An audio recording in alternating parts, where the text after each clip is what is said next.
A girl, a culture, a confrontation, victory, fame. A life changed utterly and not at all.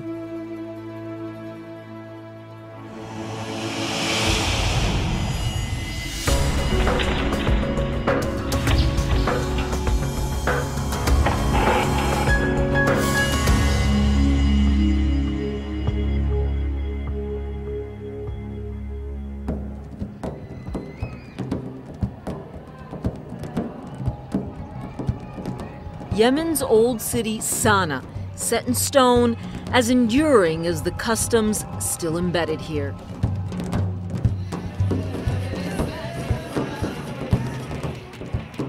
Like marriage, the betrothal and wedding can go on and on for days and days, and for many, it's a joyful occasion between adults, like this man about to be married.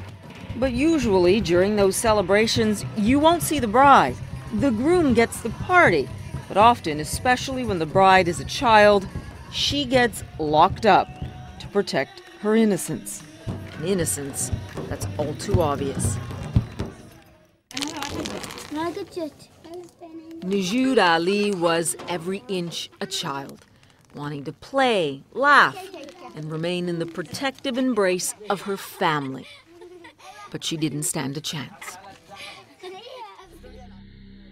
Early 2008, she was just 10 years old. Her parents agreed to marry her off to a man more than 3 times her age. They struck a tribal bargain all too common in Yemen. Najoud, one of 16 children, would no longer be a financial or moral burden to them. Najoud says her parents told her explicitly, "You will be married, and that means you belong to your husband now." Najoud told us what happened so calmly, it's startling. Barely 10, she moved in with her new husband and his family. Najoud says the thought of being married made her sick to her stomach.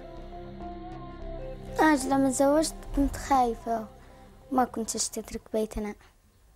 بس أجلس مع أخوتي وأبي وأمي.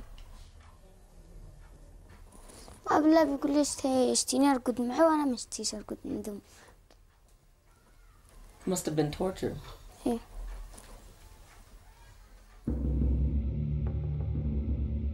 Even from her wedding night, 10-year-old Najoud was spared nothing. She says she was forced to have sex repeatedly. Under Yemeni law, it was not seen as rape, but a wife's duty, something she was reminded of every day. ما كنت بين أهرب لها عند أمه بعدين كان بيلحقني لهانك لا عند أمه. Najoud said even with her mother-in-law, there was no refuge. ماشي عادي بتقول له اضربها. ما كانش بترحم حد يعني كانت كريهة.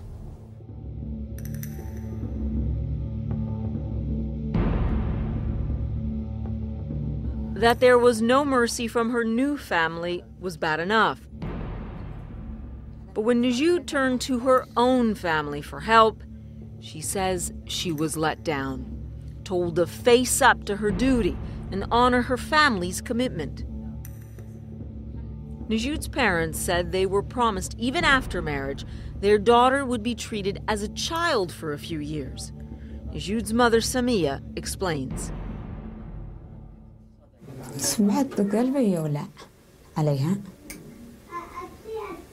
وهذا أنا أقول ليش أنا ما كان حسنا شيء يتزوج بها إحنا قلنا تضرب به أنا لا استخطفوا على بنتي كذيك. Najoud is uneasy as her family speaks. She told us even after she pleaded with her parents, complained of the abuse, they said they could do nothing. She had to honor her marriage and avoid shaming her parents. She said they told her not to get divorced. Ali Mohammed Al-Hadal is Najoud's father. أنا كان شعوري ما كان نفسيها ما كان اشتيش إن هي تنتشر في أي أشياء. لكن هذا قدو شيء في يعني مقدر. فمن هناك قمت أرجع كذا يا ناس يا ذا قالوا ولا ما بالله. All of this is something Najud admits she finds hard to forgive. Her family expected her to go along, do the right thing, protect her family's honor. In Yemen, what was expected of Najud, even at 10, is hardly extraordinary. It's what happened next that so stunned her family and most everyone else. After a few months of marriage, Najud said she gathered her courage and secretly gave her husband and his family the slip. She did something she'd never done before. She hailed a taxi and called the driver to take her to the courthouse in Yemen's capital, Sana'a. She walked into this courtroom, sat on the bench, and demanded to see a judge. After hours of waiting, a judge finally came to speak to her. بعدين صار يصلي ورجع قال لي ما تشتي. قلت له أنا اشتي أطلق. قال ليش أنتي مزوجة؟ قلت له يا. Presented with an extraordinary case, the judge asked that a human rights lawyer see Najud. That lawyer was Shara Nasser. I looked for her. She was very small and short, small. And I asked her, I said, are you the girl who is coming to ask about divorce? She said, yes, I am. I asked her to speak with her if she doesn't refuse. And I took from her some information, small details. And after that, I asked her, don't be nervous. But how could Najud help but be nervous? She admits the unprecedented media coverage of the case terrified her. She was doing what no other child before her had dared. She wanted to divorce her husband. She had no idea if it would work, but turned to the judge in the case for protection. He declined comment to CNN, saying it would violate his legal obligations. In court, Najud had to face her husband, seen here on the right, and plead her case for leaving him. CNN tried to obtain comment from Najud's husband and his family, but they declined. After telling her story in court, and as Najud's husband and her father looked on, the judge granted Najud's request for divorce. She pulled it off, and in her words, won her childhood back. But based on the principles of Sharia law, her husband was compensated, not prosecuted. Najud was ordered to pay him more than $200 in compensation. Her lawyer helped her raise the cash. At 10, Najud was married and divorced and hadn't even reached puberty. For this determined spirit, though, it was sweet victory. أنا فهمت هذه حسب أن الناس يسمعوا ويفكرون ما يزوجوش بنات مثل ما أنا صغير.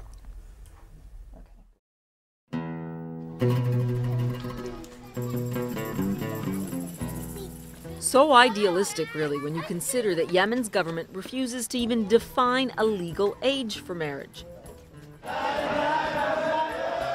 Despite years of debate and proposals, the lawmakers here will still only suggest a legal age of 15, but ultimately leave the decision to parents who they say can decide for themselves when their daughters can be wives in every sense of the word.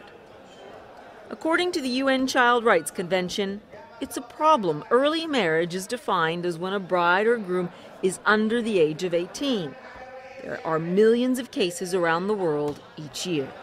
لا يحق لأي واحد لا للرئيس ولا لمجلس النواب ولا لأحد من البشر.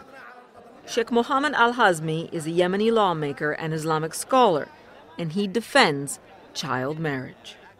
أن يحدد شيء أباحه الله. يعني الإسلام لم يحدد سن الزواج. لماذا يبحثون عن شيء لا يعتبر مشكلة؟ لماذا يعملون من شيء مشكلة وهو ليس مشكلة؟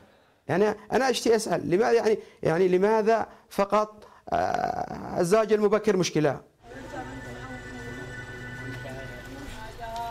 But in Yemen, it's routine, and aid organizations say the legacy of child brides is very tangible. Girls too young to give birth die trying. Yemen has one of the highest rates of maternal mortality in the Middle East. Najud told us from seeing cousins and friends married off young, she knew what was in store for her, but doesn't know how she found the strength to escape it. It's midday in Sana'a, and girls are flooding out of school. Najud is not among them. It's been more than a year since Najud broke free of the marriage that was keeping her from what she said mattered most, her education. Najud fought her husband, his family, and her own family to escape her fate as a child bride. But what was she doing with her second chance? And why was she not in school? We drive out to Najud's home to find out, to see what's become of her. We pull up to the same family home where we found her last year in an impoverished suburb of Sana'a.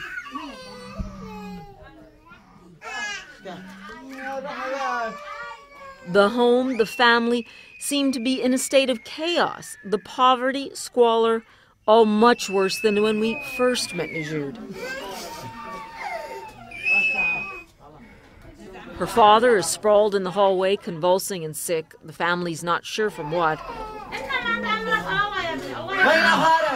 From the voices in the house, we hear the family trying to convince Najud to come out. Najud's family agreed we could speak to her. She was told days ago we wanted to see her again. The first glimpse we get of Najud, she's angry, combative, yelling.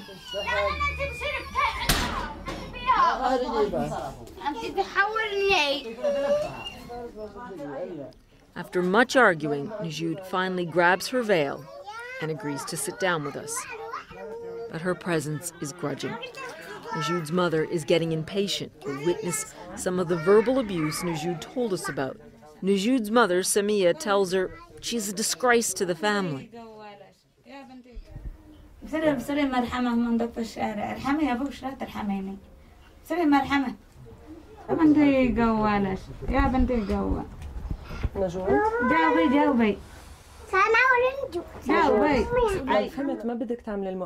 Our translator Khalid tells us she's angry because her family can't afford a doctor for her father. They took him to the hospital, and the hospital refused to receive him because they don't have money to pay for the hospital. For that, her situation is very bad, and for that, she fed up from the media all the time. Just interviewed her, and also she became a very famous girl and family. But despite that, they don't have any money to even make a medication for her father. Smacking her gum, Najud is still as much a child as the first time we see her, and still stuck trying to escape very adult problems. Finally, she speaks, angry with us too for being the first to broadcast her story. كنت أتمنى بس يعني لو في مثلا مساعدة يساعدونا بس ما لقيناش حد اللي يساعدنا.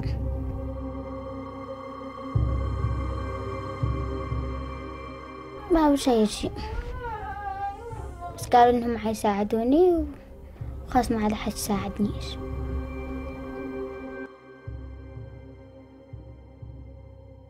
أتمنى أنني ما كلمت الإعلام ولا حكيت معاهم. ما فيش أي تغيير بس كنت نطمح أنني يعني ظهرت على التلفزيون ووسائل الإعلام بس.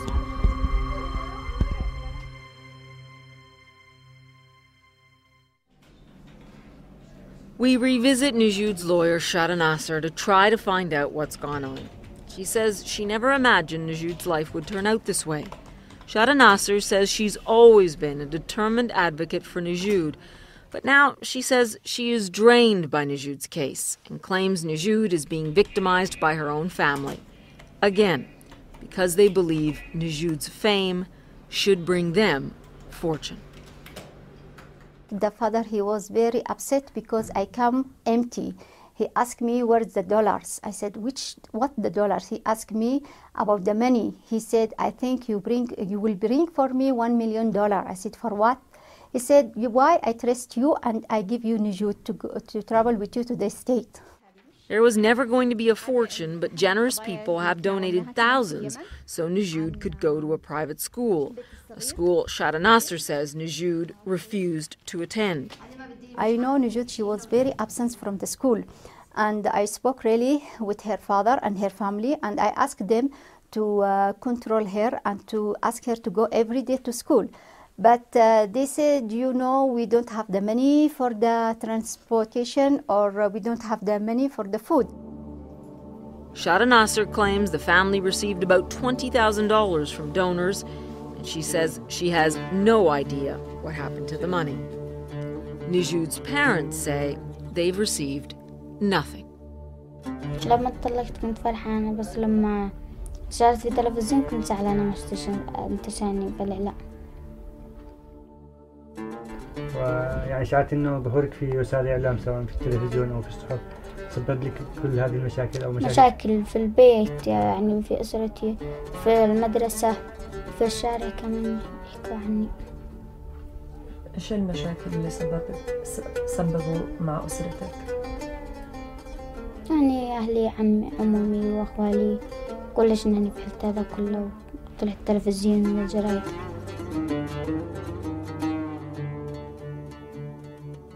But Najoud feels she's lost control of her life, and all the scrutiny of the spotlight has left scars. And still, the glare of that spotlight continues, celebrated in the most extraordinary ways. Some months ago, here in New York, I had the privilege of meeting a young girl from Yemen. Her name is Najoud Ali. Now, in another time, the story of her individual courage would not have been covered in the news, even in her own country. But now it is beamed worldwide by satellites, shared on blogs, posted on Twitter, celebrated in gatherings. Today, women are finding their voices, and those voices are being heard far beyond their own narrow circumstances. But Najoud now wishes her voice had never been heard, except by the judge who had the power to grant her a divorce. And so how does Najoud reclaim her life now? One woman says she knows because she's been there. Khadija al-Salameh is working to help Najoud get her life back. Now a Yemeni diplomat, 30 years ago, she too was a child bride. But when she left her husband, she didn't have to endure the publicity that now haunts Najoud. It's good to talk about Najoud and to have her story come out, but the problem, it's too much pressure on her with the media. It's too much media. All the media from all over the world are coming to see her. It's hard for a little girl, and it's hard for her family, for the neighbors. Nobody understands, and she's, I don't know how they say, devastated with all these things. She doesn't understand what's going on. She's a little girl. We have to understand as a media people that we should leave her alone now, really. Because now, if we really love Najoud, we should just let her go to school and continue with her life, because education is the most important thing for her. من نطلع في التلفزيون وأعمل مقابلات يعني قالوا إن أنتي صرتي مشهورة ليش تعملي هذا كله.